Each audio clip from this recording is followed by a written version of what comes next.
Presiden Prabowo Subianto bilang bahasa Portugis akan masuk kurikulum Indonesia. Seperti kita tahu bahwa pelajaran bahasa asing memang penting untuk komunikasi. Lalu, seberapa urgensinya bahasa Portugis diajarkan di sekolah? Kami akan membahasnya dengan pengamat pendidikan Retno Listiarti. Selamat pagi, Bu Retno. Selamat pagi, Terima kasih sudah bergabung bersama Sapa Indonesia Pagi, Bu. sama-sama Mas Reza. Ya, Ibu, ini terkait dengan bahasa Portugis yang nantinya akan diajarkan kepada para siswa di Indonesia. Dari sisi kurikulum, apakah realistis menambah bahasa Portugis mengingat beban belajar siswa yang juga sudah cukup berat, Bu? Iya, pertama sebenarnya kalau kita melihat kebijakan pendidikan itu sebenarnya nggak bisa atas dasar kemauan seseorang meskipun dia seorang presiden ya. Mhm. Karena kalau kebijakan pendidikan itu dia harus didasarkan pada pertama adalah undang-undangnya gimana bicara. Kemudian yang kedua tujuan pendidikan nasional sendiri. Ke arah mana tujuan itu dan apakah penting banget ini bahasa Portugis gitu. Kemudian yang ketiga sebenarnya adalah kebutuhan masyarakat dan itu sebenarnya tadi sudah disampaikan juga ya misalnya oleh Ketua Komisi 10 ya di mana itu seharusnya dengan wilayah yang secara historis dan budaya lebih dekat gitu dengan Portugisnya ini gitu. Kemudian yang berikutnya lagi adalah dia itu harusnya disertai kajian dulu. Jadi nggak bisa juga misalnya langsung ditindaklanjuti. Tapi kalau mengingat pemerintahan yang saat ini sih apapun kalau memang itu political will dan keinginan presiden biasanya dilaksanakan gitu. Nah, Oke. di sini akan menjadi muncul ya pasti kendala-kendala. Nah, kendala yang paling sangat jelas adalah SDM. Apakah memungkinkan sumber daya manusianya, maksudnya guru-gurunya? Karena sebenarnya di perguruan tinggi pun kan tidak ada bahasa Portugis Portugis, gitu. ya. Nah, ketika kemudian bahas jurusan itu nggak ada selama ini, ya pasti gurunya juga nggak ada. Dan kalau gurunya nggak ada, lalu siapa yang mau mengajar gitu. Jadi tidak serta-merta sebenarnya kita harus melaksanakan itu. Jadi dibuka dulu jurusan di perguruan tinggi negerinya, harus nunggu ada lulusannya dulu, kan baru punya sumber daya manusia gitu. Jadi tidak bisa seperti itu. Dan tadi kalau Bu Hetifah mengatakan bahwa saya melihatnya lebih pada karakteristik gitu. Nah, di dalam kebijakan pendidikan memang ada prinsip yaitu mempertimbangkan karakteristik daerah yang berbeda. Karena Indonesia luas banget dan beragam. Nah, itu memang bagian dari pertimbangan dalam menentukan arah kebijakan pendidikan. Dan yang paling penting sebenarnya partisipasinya. Itu juga disebutkan sebenarnya kebijakan yang baik adalah melibatkan partisipasi publik. Nah, salah satu partisipasi ini harusnya memang yang berkaitan langsung. Seperti tadi ya, peserta didik, gurunya gitu ya, kepala sekolah, dinas-dinas terkait. Ini dinas pendidikan terutama itu memang bagian yang harusnya memiliki partisipasi publik atau dimintai pendapat sebelum kebijakan ini dijalankan. Oke. Uh, SDM yang juga masih menjadi pertanyaan apakah bisa mumpuni begitu ketika memang bahasa Portugis ini diajarkan di sekolah. Tapi jika nantinya diterapkan, tadi seperti Bu Retno sampaikan bahwa Ya. kemungkinan besar ketika memang ini menjadi ajakan dari Presiden Prabowo Subianto juga akan digaungkan begitu dan akan diwujudkan oleh orang-orang dan bahkan seluruh masyarakat Indonesia. Nah, jika ini diterapkan, apakah sebaiknya bahasa Portugis menjadi pelajaran wajib atau pilihan menurut Bu Retno? Kalau menjadi pelajaran wajib, saya rasa akan menjadi beban. Kurikulum kita ini udah terlalu berat ya, Ya. terlalu kebanyakan. Jadi kalau memang bahasa Portugis itu kemudian dimasukkan dalam kurikulum wajib, itu menurut saya tadi kendalanya terlalu banyak dan membebani kurikulum kita. Nah, lalu yang kedua adalah menurut saya kalau memang itu harusnya menjadi pilihan saja, seperti usulan anak-anak tadi. Itu realistis karena anak-anak paham betul beban juga yang mereka rasakan. Nah, ini kan sebenarnya kita bisa begini ya, misalnya saja tempat-tempat destinasi wisata yang kerap kali didatangi oleh turis asing. Ya. Misalnya Bali gitu.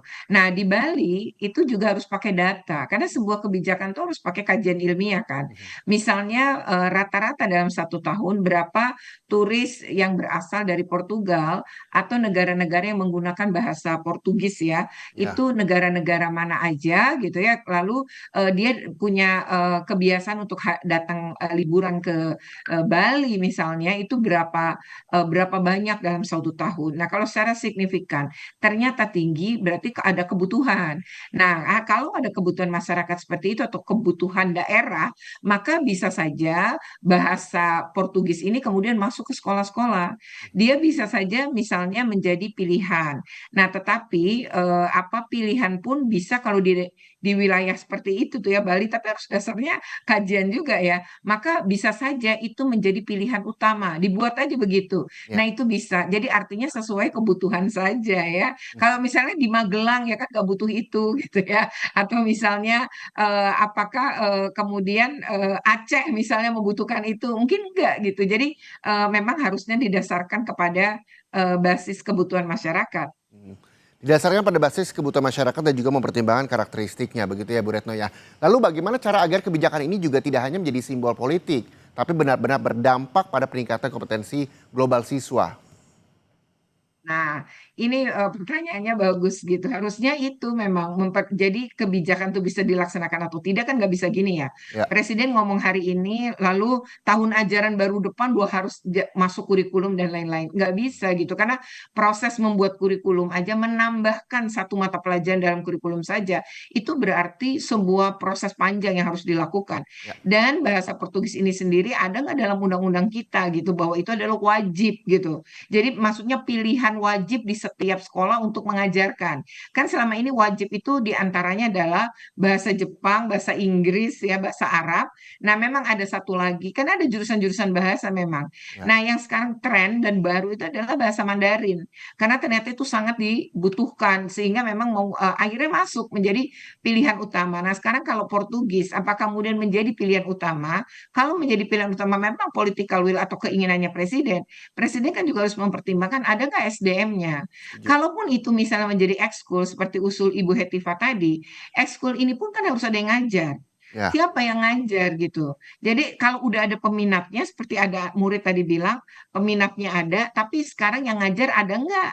Kalau yang ngajar nggak mumpuni, kan nggak asik kata anak-anak tadi bahasanya. Kalau nggak asik, ya anak-anak juga nggak berminat. Artinya, kalau anak-anak ini tidak berminat, yang ngajar juga tidak punya kemampuan ya, maka hasilnya gimana? Ya udah pasti hasilnya tidak sesuai dengan yang kita inginkan kan begitu. Nah, berarti proses pembelajaran itu ketika kan mulai dari perencanaan nih. Ya. Nah, lalu perencanaan itu akan dilaksanakan. Setelah dilaksanakan kan kita lihat hasilnya. Hasil seperti apa gitu ketika yang ngajar aja nggak paham gitu. Dan kalaupun misalnya kita memaksakan, oh nanti dibantu sama kedutaan besar Portugis di Indonesia, misalnya begitu ya. Ya. Nah, kalau memang itu dibantu, itu pun seberapa kemampuan ya pihak ini untuk mampu menyediakan tenaga pendidik juga kan. Lalu kalau mereka mampu menyediakan, bisa nggak kita membayarnya? Nah, ini kan hal yang harus betul-betul dipertimbangkan gitu. Jadi sebaiknya tidak dadakan. Presiden ingin, lalu langsung dilaksanakan. Jangan seperti itu, apalagi kebijakan pendidikan yang melibatkan stakeholder-nya banyak banget. Ya. Tidak hanya dinas pendidikan dan gurunya, tapi juga murid-murid kita. Kan jangan menjadikan murid kita kelinci percobaan ya. Masa untuk anak coba-coba, jangan gitu. Oke, semangat Presiden untuk membawa bahasa Portugis di dalam kurikulum pendidikan Indonesia ini juga patut diapresiasi, tapi juga harus mengedepankan bagaimana kebutuhan SDM yang sangat dibutuhkan untuk mengajar bahasa Portugis, begitu misalnya Bu Retno ya. Lalu Bu Retno, dalam jangka panjang apakah Bu Retno juga melihat potensi bahasa Portugis menjadi salah satu bahasa penting, terutama di kawasan Asia Tenggara, mengingat tadi Bu Retno juga menyampaikan bahwa yang memang banyak dipelajari di Indonesia adalah bahasa Inggris, bahasa Mandarin, bahasa Arab, dan sebagainya. Sebenarnya kalau Portugis ini memang agak banyak yang tidak mengenal ya dan menurut saya juga pasti lebih sulit malah bahasa Jerman itu kan agak sulit tapi kita sudah punya pilihan bahasa Jerman tuh udah lama bahkan sejak Ya. saya sekolah itu udah ada bahasa Jerman ya. Nah, kemudian kalau kemudian ini tiba-tiba Portugis ini memang hal baru banget gitu. Nah, kalau kemudian ke depannya ini dilaksanakan maka tadi prinsip-prinsip pembuat kebijakan pendidikannya harus dipenuhi. Jadi mulai dari perencanaan itu harus masuk kemana dan seperti apa sampai membuka jurusan bahasa Portugis pada perguruan-perguruan tinggi Ya, yang khusus untuk mengajar gitu. Jadi orang menyebutnya sebagai pendidikan tinggi untuk guru. Memang tidak ada khusus, tapi kan masih ada jurusan-jurusan keguruan di berbagai perguruan tinggi seperti UNJ misalnya kalau di Jakarta, UNES kalau di Semarang. Nah, itu mulai harus membuka jurusan pendidikan bahasa Portugis ya. dan untuk itu kan butuh waktu lama ya, setidaknya S1 harus 5 tahun. Jadi kita nggak bisa nerapin yang sekarang juga. Kalaupun misalnya Pak Prabowo kelak 2 periode, nah mungkin baru bisa tuh nanti dilaksanakan di periode berikutnya gitu. Jadi nggak bisa Ya. juga memaksakan sesuatu yang sebenarnya belum siap. Kita mengapresiasi sih, bisa saja kan bahasa Portugis ini gitu ya, memang kalah ke depan dengan kerjasama yang dengan berbagai negara gitu yang Ya. menggunakan bahasa ini terus meningkat gitu. Ya bisa aja kemudian itu jadi kebutuhan kayak dulu kita nggak pernah terpikir bahasa Mandarin tuh menjadi minat banget anak-anak tuh kita nggak pernah ngira juga. Nah, tapi kemudian ternyata itu kebutuhan kan mulailah dibuka banyak sekolah kemudian membuka memang pilihan bahasa Oke. Mandarin gitu. Itu ya. Jadi memang kalau kedepannya dilaksanakan ya mungkin aja, tapi tadi penyiapannya harus sungguh-sungguh dan Betul. belum tentu juga memang orang tuh berminat juga. Misalnya saya mau jadi guru bahasa Portugis itu kan soal minat juga ya ketika kita memilih. Jadi kita belum tahu sebenarnya situasinya seperti apa karena Oke. bahasa Portugisnya betul-betul hal baru gitu, Yang betul-betul jelas adalah menghentak sih. Iya, Bu Retno, yang jelas adalah ketika memang bahasa Portugis ini berada di dalam kurikulum para siswa, kali ini perlu disiapkan secara matang. Tidak ujuk-ujuk langsung ada begitu ya. Prinsip pembuat kebijakan juga harus dipenuhi seperti yang Bu Retno sampaikan dan juga SDM-SDM ini juga memang harus ada untuk mengajarkan para siswa di Indonesia.